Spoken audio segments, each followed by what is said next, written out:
अब तक हमने सदाशिव के लिंग उत्पत्ति की कथा सुनी। इसके बाद सृष्टि की रचना में जो कुछ हुआ वह इस अध्याय में जानते हैं। संपूर्ण शिव पुराण रुद्र संहिता। आप सभी से अनुरोध है कि यदि आप इन वीडियोस को लाइक, शेयर या सब्सक्राइब नहीं भी कर सकते तो इन्हें पूरा अवश्य सुने और लाभान्वित हों। नारद जी बोले, हे महाभाग, हे विधे, हे देवश्रेष्ठ, आप धन्य हैं। आपने आज ये शिव की परम पाविनी अद्भुत कथा सुनाई। इसमें सदाशिव की लिंगोत्पत्ति की जो कथा हमने सुनी है वह महादिव्य कल्याणकारी और अद्भुत है, जिसके प्रभाव मात्र को ही सुनकर दुख नष्ट हो जाते हैं। इस कथा के पश्चात जो हुआ उसका महात्म्य और उसके चरित्र का वर्णन करें।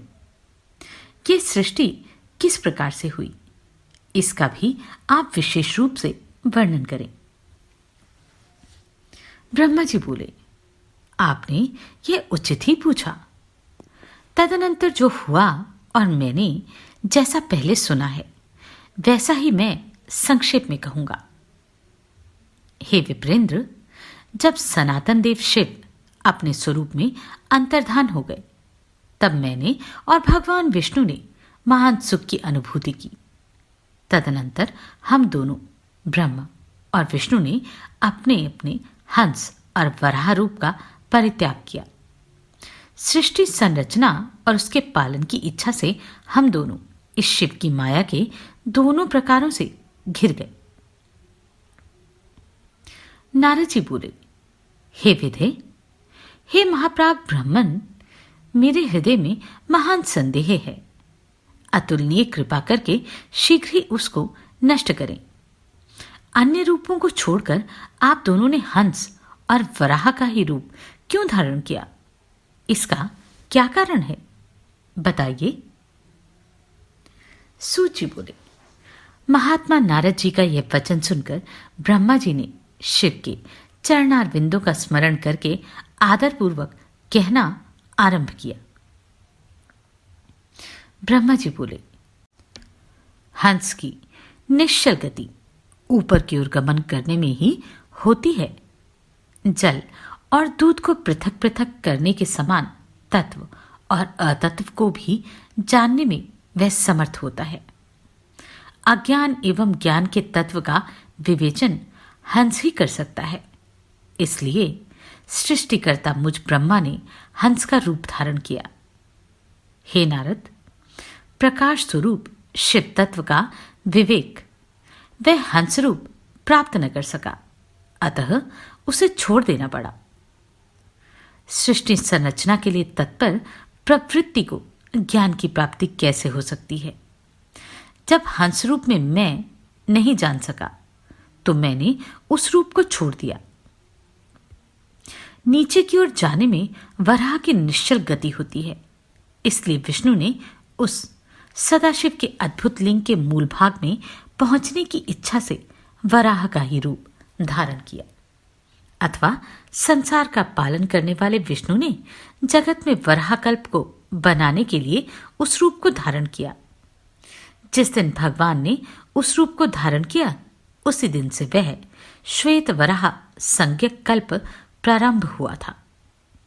अथवा उन महेश्वर की जब यह इच्छा हुई कि विवाद में फंसे हम दोनों के द्वारा हंस और वराह का रूप धारण किया जाए, उसी दिन से उस वराह नामक कल्प का भी प्रादुर्भाव हुआ। हे नारद, सुनिए, मैंने इस प्रकार से तुम्हारे प्रश्नों का उत्तर प्रस्तुत कर दिया। हे मुने, आप सदाशिव के चरण कमल का स्मरण करके मैं सृष्टि सृजन का विधि बताता हूं। जब महादेव जी अंतर्धान हो गए तब मैं उनकी आज्ञा का पालन करने के लिए ध्यान मग्न हो कर्तव्य का विचार करने लगा। उस समय भगवान शंकर को नमस्कार करके श्रीहरि से ज्ञान पाकर परमानंद को प्राप्त होकर मैंने सृष्टि करने का निश्चय किया। हे तात, भगवान विष्णु भी वहां सदाशिव को प्रणाम करके मुझे उपदेश देकर तत्काल अदृश्य हो गए। वे ब्रह्मांड से बाहर जाकर भगवान शिव की कृपा प्राप्त करके वैकुंठ धाम में पहुंचकर सदा वहीं रहने लगे। मैंने सृष्टि की इच्छा से भगवान शिव और विष्णु का स्मरण करके पहले के रचे हुए जल में अपनी अंजलि डालकर जल को ऊपर की ओर उछाला। इससे वहां 24 तत्वों वाला एक अंड प्रकट हुआ। हे विप्र, उस जलरूप अंड को मैं देख भी न सका, इतने में वह विराट आकार वाला हो गया। उसमें चेतना न देखकर मुझे बड़ा संशय हुआ और मैं अत्यंत कठोर तप करने लगा।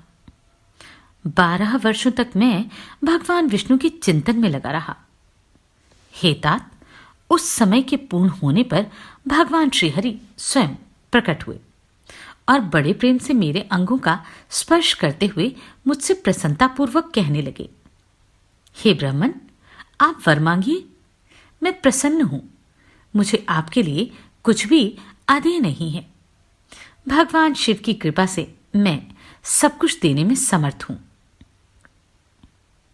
ब्रह्मा जी बोले, हे महाभाग, आपने जो मुझ पर कृपा की वह सर्वथा उचित ही है, क्योंकि भगवान शंकर ने मुझे आपके हाथों में सौंप दिया है।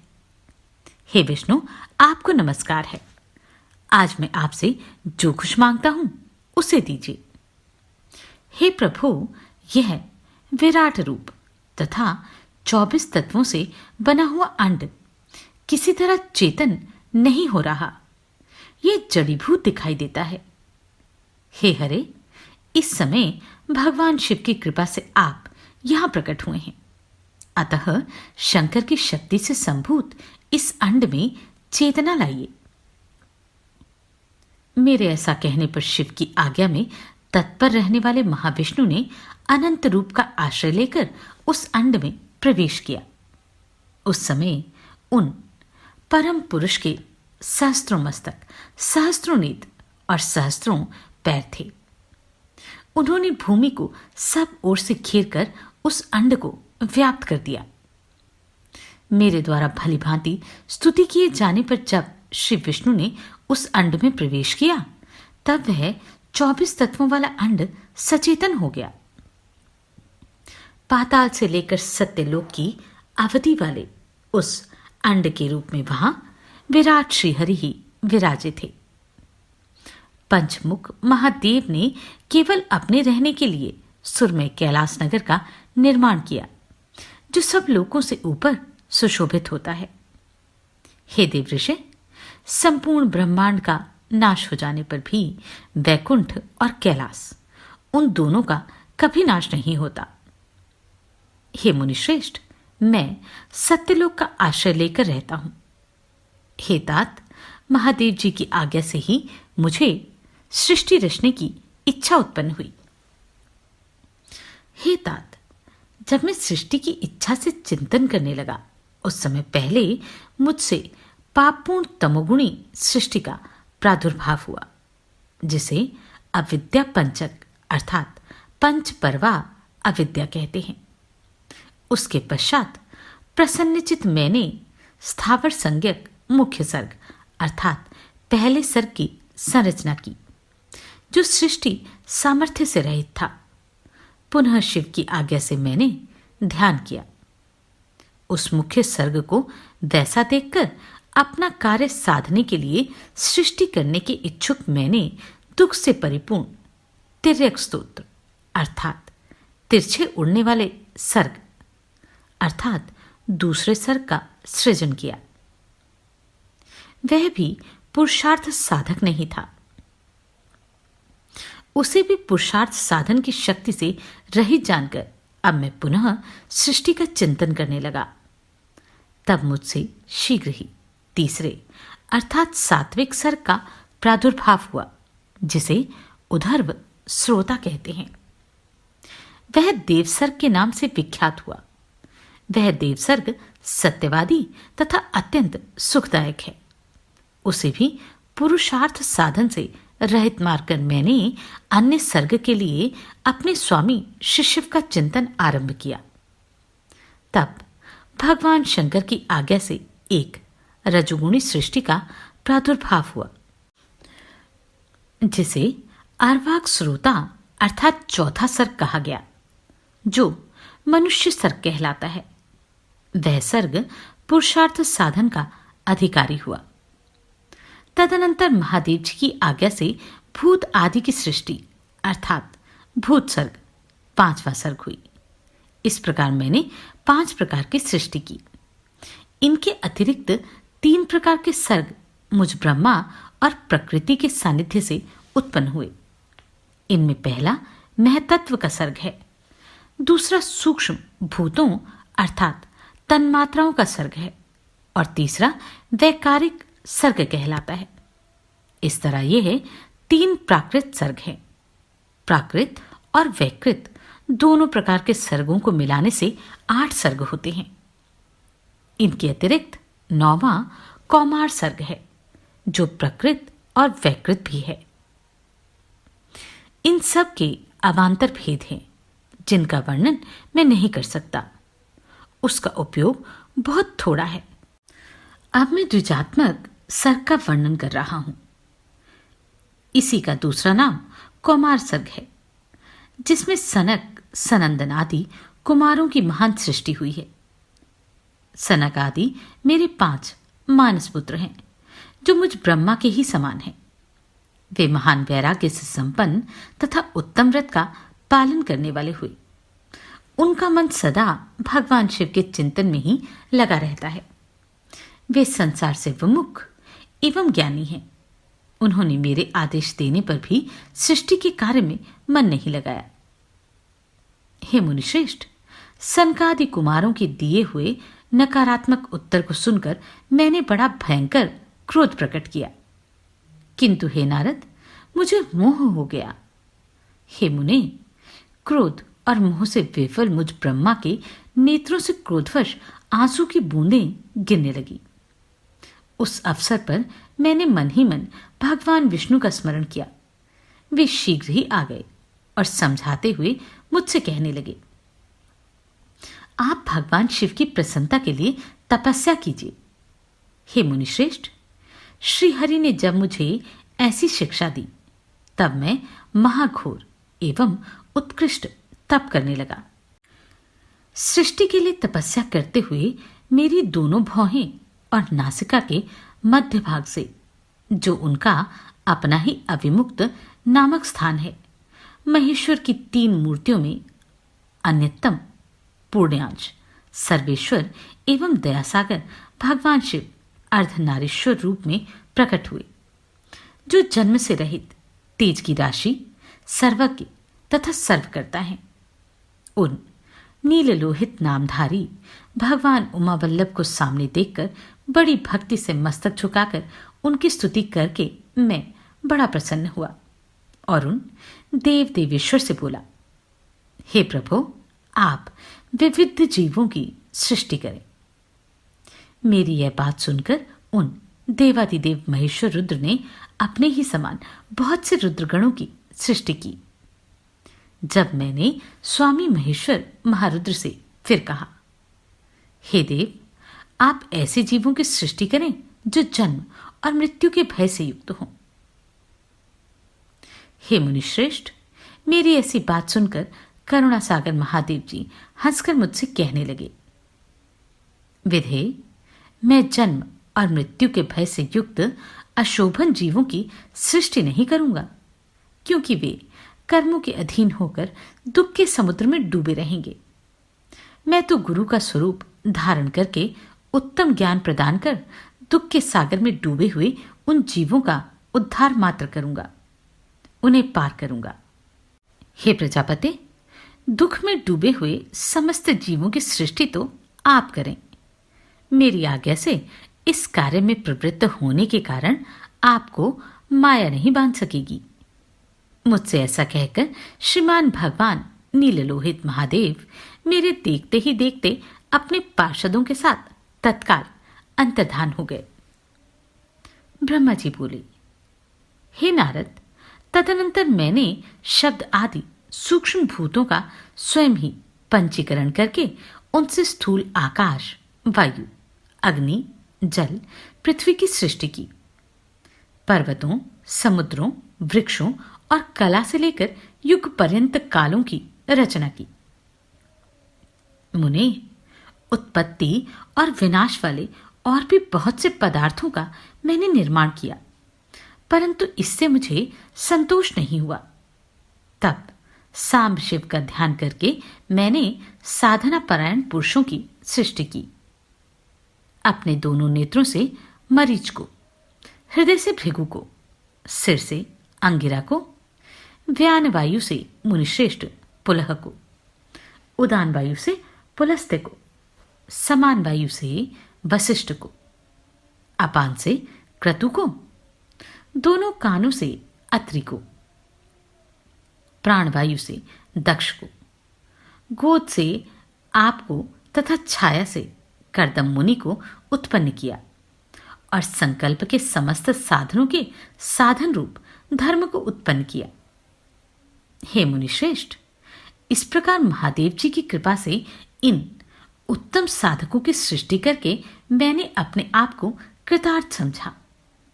हे तात, तत्पश्चात संकल्प से उत्पन्न हुआ धर्म मेरी आज्ञा से मानव रूप धारण करके उत्तम साधकों के द्वारा आगे प्रवृत्त हुआ।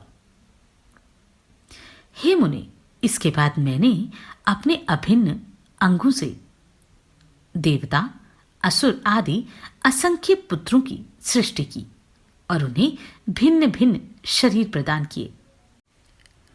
हे मुने, तदनंतर अंतर्यामी भगवान शंकर की प्रेरणा से अपने शरीर को दो भागों में विभक्त करके मैं दो रूपों वाला हो गया। हे नारद, आधे शरीर से मैं स्त्री हो गया और आधे से पुरुष। उस पुरुष ने उस स्त्री के गर्भ से सर्व साधन समर्थ उत्तम जोड़े को उत्पन्न किया। उस जोड़े में जो पुरुष था वही स्वयंभू मनु के नाम से प्रसिद्ध हुआ। स्वयंभू मनु उच्च कोटि के साधक हुए तथा जो स्त्री थी वह शत्रुपा कहलाई। वह योगिनी एवं तपस्विनी थी। हे तात, मनु ने वैवाहिक विधि से अत्यंत सुंदरी शत्रुपा का पाणी ग्रहण किया और उससे वह मैथुन जनित सृष्टि उत्पन्न करने लगे। उन्होंने शत्रुपा से प्रियव्रत और उत्तानपाद नामक दो पुत्र और 3 कन्याएं उत्पन्न की। कन्याओं के नाम थे आकुति, देवहूति और प्रसूति। मनु ने आकुति का विवाह प्रजापति रुचि के साथ किया। मझली पुत्री देवहूति कर्दम को ब्याह दी और उत्तानपाद की सबसे छोटी बहन प्रसूति प्रजापति दक्ष को दे दी। उनमें प्रसूति की संतानों में समस्त चराचर जगत व्याप्त है। रुचि के द्वारा आकुति के गर्भ से यज्ञ और दक्षिणा नामक स्त्री पुरुष का जोड़ा उत्पन्न हुआ। यज्ञ से दक्षिणा के गर्भ से 12 पुत्र उत्पन्न हुए। हे मुनि, कर्दम द्वारा देवहूति के गर्भ से बहुत सी पुत्रियां उत्पन्न हुईं। दक्ष से 24 कन्याएं हुईं। दक्ष ने उनमें से श्रद्धा आदि 13 कन्याओं का विवाह धर्म के साथ कर दिया। हे मुनीश्वर, धर्म की उन पत्नियों के नाम सुनिए।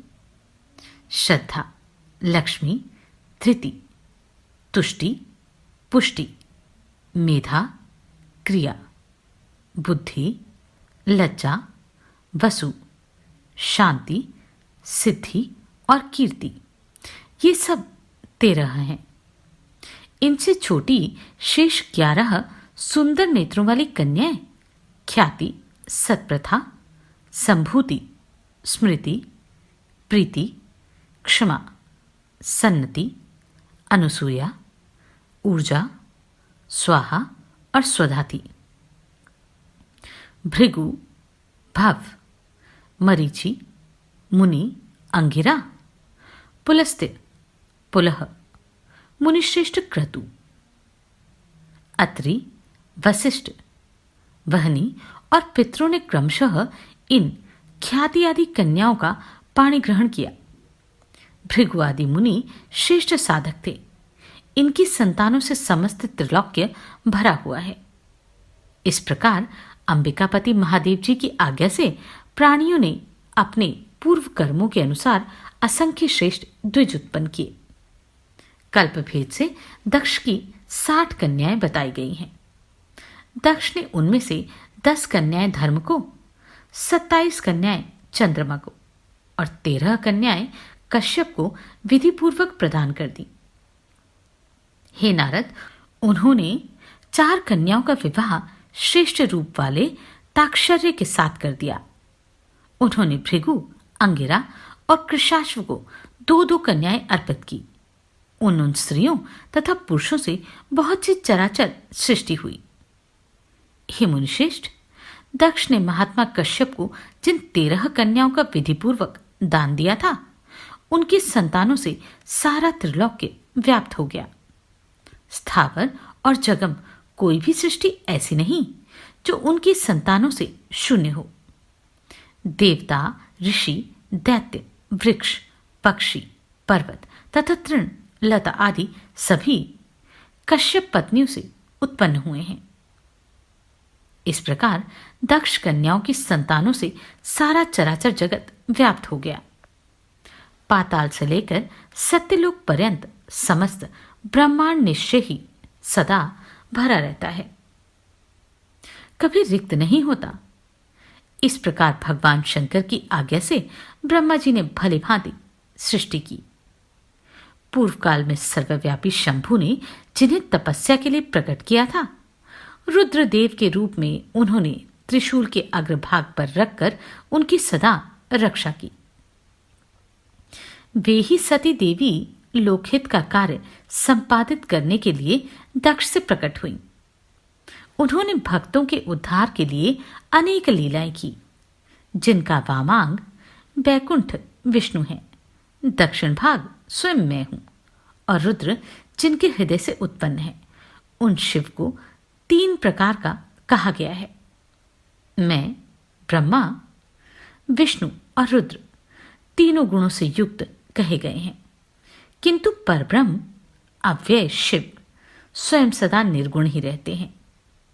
विष्णु सत्वगुण, मैं रजोगुण और रुद्र तमोगुण वाले कहे गए हैं। लोकाचार में ऐसा व्यवहार नाम के कारण किया जाता है, किंतु वस्तुतत्व इससे सर्वथा भिन्न है।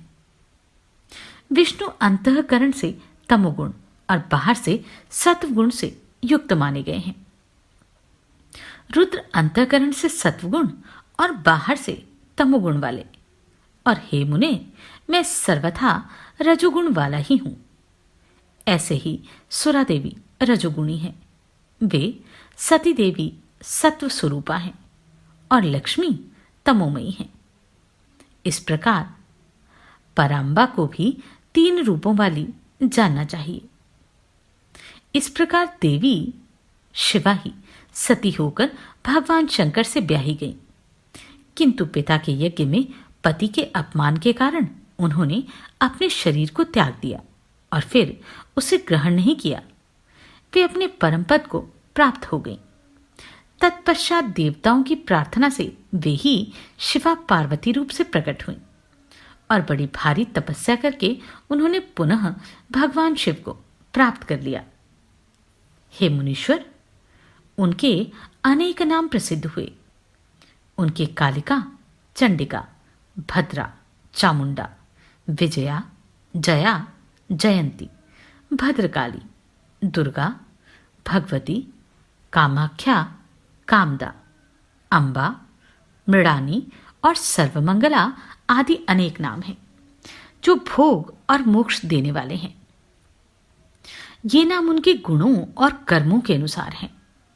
इनमें भी पार्वती नाम प्रधान है। इसी प्रकार गुण में 3 देवियां और गुण में 3 देवताओं ने मिलकर सृष्टि के उत्तम कार्य को निष्पन्न किया। मुनिश्रेष्ठ, इस प्रकार मैंने आपसे सृष्टि क्रम का वर्णन किया। ब्रह्मांड का यह सारा भाग भगवान शिव की आज्ञा से मेरे द्वारा रचा गया है। भगवान शिव को परब्रह्म कहा गया है। मैं विष्णु और रुद्र, ये तीनों देवता गुण भेद से उन्हीं के रूप हैं। निर्गुण तथा सगुण रूप वाले वे स्वतंत्र परमात्मा मनोरम शिवलोक में शिवा के साथ स्वच्छंद विहार करते हैं। उनके पूर्णावतार रुद्र ही साक्षात शिव कहे गए हैं। उन्हीं पंचमुख शिव ने कैलाश पर अपना रमणीक भवन बना रखा है। प्रलय काल में ब्रह्मांड का नाश होने पर भी उनका नाश कभी नहीं होता।